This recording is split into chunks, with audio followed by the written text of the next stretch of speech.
आज की इस वीडियो में बात करने वाले दिल्ली सल्तनत से रिलेटेड कुछ इंपॉर्टेंट क्वेश्चन जो कि आपके आरआरबी, एनटीपीसी और ग्रुप डी के लिए बेहद ही इंपॉर्टेंट रहने वाले हैं। पहला क्वेश्चन में पूछा गया कि यात्री इब्न बतूता किस देश से भारत आया था। तो जो यात्री था इब्न बतूता वह किस देश से आया था, तो इसका जवाब हो जाएगा मोरक्को देश से आया था। नेक्स्ट क्वेश्चन में पूछा गया है कि गुलाम वंश का संस्थापक कौन था या फिर गुलाम वंश का पहला शासक कौन था। तो दोनों ही सवाल के जवाब एक ही रहने वाले हैं। तो देख सकते हैं इसका जवाब हो जाएगा कुतुबुद्दीन ऐबक। नेक्स्ट क्वेश्चन में पूछा गया है कि दिल्ली के खिलजी सुल्तान थे। तो दिल्ली के जो खिलजी सुल्तान थे वे क्या थे, तो वे तुर्क थे। ऑप्शन सी, वे तुर्क थे।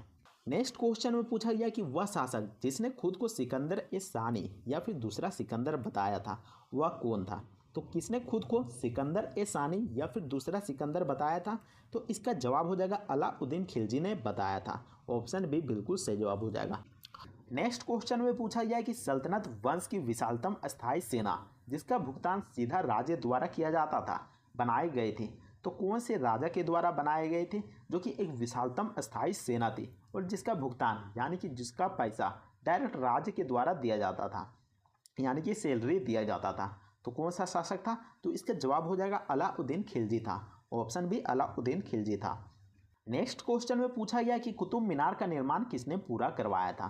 तो जैसा कि मैंने पहले बता दिया कि कुतुब मीनार का कार्य कब शुरू होता है, तो 1199 ईस्वी में शुरू होता है। किसके द्वारा, तो कुतुबुद्दीन ऐबक के द्वारा शुरू होता है। लेकिन यहाँ पर निर्माण का कार्य पूरा किसने करवाया ये पूछा गया है। तो इसका जवाब क्या हो जाएगा, तो इसका जवाब हो जाएगा इल्तुतमिश के द्वारा कुतुब मीनार का निर्माण का कार्य को पूरा किया गया था।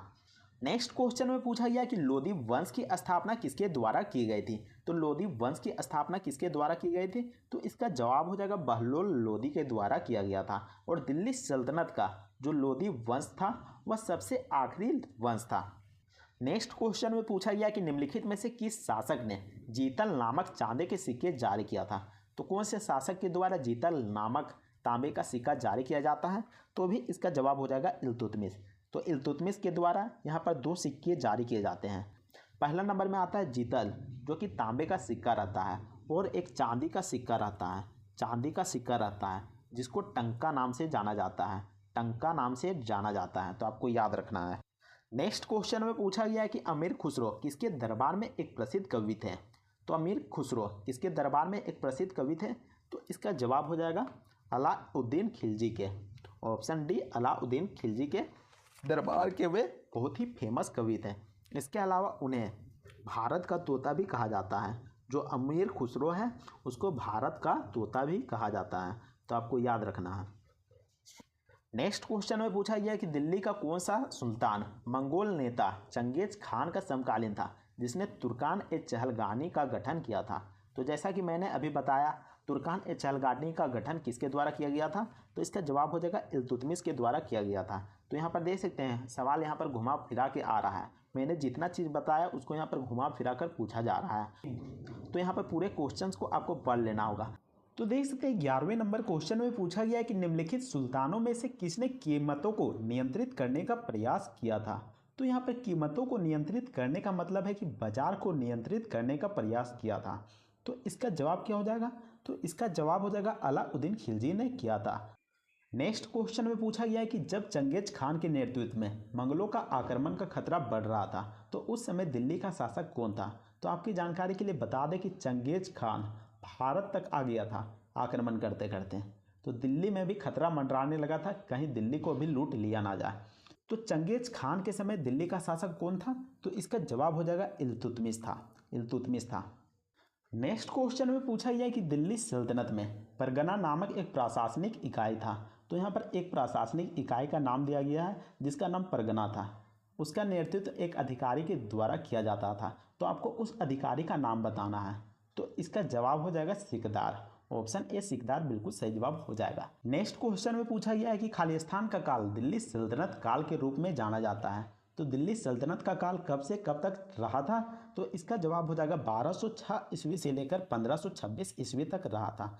तो आपको मालूम होगा कि 1206 ईस्वी में दिल्ली सल्तनत की स्थापना किसने किया था, तो इसकी स्थापना कुतुबुद्दीन ऐबक के द्वारा किया गया था। तो आपको मालूम होगा 1206 ईस्वी में कुतुबुद्दीन ऐबक के द्वारा किया गया था, जो कि गुलाम वंश का शासक था, तो आपको ध्यान में रखना है। नेक्स्ट क्वेश्चन में देख सकते हैं कि किस भारतीय शासक ने इब्न बतूता को दिल्ली के काजी या फिर न्यायाधीश के रूप में नियुक्त किया था। तो कौन सा भारतीय शासक था जो कि इब्न बतूता, जो कि मोरक्को देश से आया था और उसको दिल्ली के काजी या फिर न्यायाधीश के रूप में नियुक्त किया जाता है।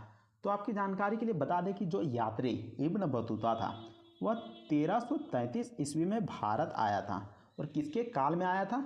तो इसका जवाब हो जाएगा तुगलक वंश के शासन काल में भारत आए थे, तो आपको याद रखना है। और तुगलक वंश में किसका शासन चल रहा था? तो इसका जवाब हो जाएगा मोहम्मद बिन तुगलक का शासन चल रहा था। अगले क्वेश्चन में देख सकते हैं कि निम्नलिखित में से कौन अलाउद्दीन खिलजी के अधीन कुलीन नहीं था, यानी कि अलाउद्दीन खिलजी से लेना देना नहीं था। तो कौन था?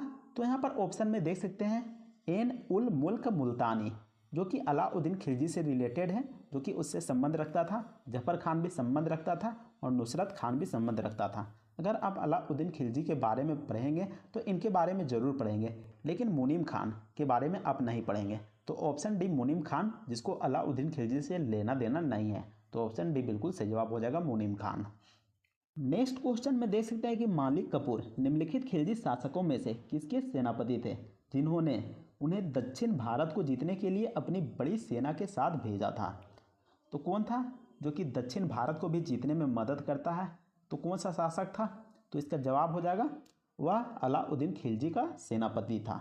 जी हाँ, अलाउद्दीन खिलजी का सेनापति था मालिक कपूर, तो आपको याद रखना है। और आपकी जानकारी के लिए बता दें कि अलाउद्दीन खिलजी अपने सेनापति जो कि मलिक कपूर होता है उसकी मदद से ही अपने साम्राज्य का विस्तार कर पाता है। नेक्स्ट क्वेश्चन में पूछा गया है कि मध्यकालीन भारत में जीतल शब्द का अर्थ क्या होता है?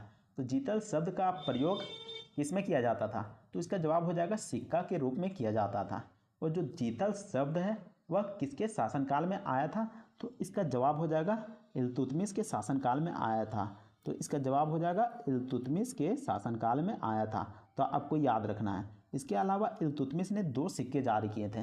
पहला सिक्का का नाम था टंका, जो कि चांदी का हुआ करता था। वही दूसरा सिक्का जो कि तांबे का हुआ करता था उसका नाम था जीतल, तो आपको ध्यान में रखना है। नेक्स्ट क्वेश्चन में देख सकते हैं कि सैयद वंश के संस्थापक कौन थे? तो सैयद वंश के संस्थापक कौन थे? तो इसका जवाब हो जाएगा सैयद वंश का संस्थापक रिज खां थे। और सैयद वंश का शासनकाल कब से कब तक चला था? तो सैयद वंश का शासनकाल 1414 ईस्वी से लेकर 1451 ईस्वी तक चला था, तो आपको ध्यान में रखना है। नेक्स्ट क्वेश्चन में देख सकते हैं कि किस शासक ने आगरा की स्थापना किया था? तो किस शासक के द्वारा आगरा की स्थापना किया जाता है? तो आपको शायद मालूम होगा कि आगरा शहर की स्थापना लोदी वंश के द्वारा किया जाता है। लेकिन लोदी वंश में किसके द्वारा किया जाता है? तो सिकंदर लोदी के द्वारा किया जाता है।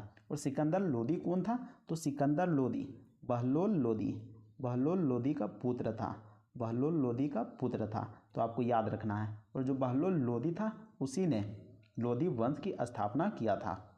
उम्मीद करते हैं कि आपको यह वीडियो पसंद आएगा। अगर वीडियो पसंद आता है तो वीडियो को लाइक कीजिएगा और चैनल को भी सब्सक्राइब जरूर कर लीजिएगा। तो मिलते हैं नेक्स्ट वीडियो में, तब तक के लिए जय हिंद, वंदे मातरम।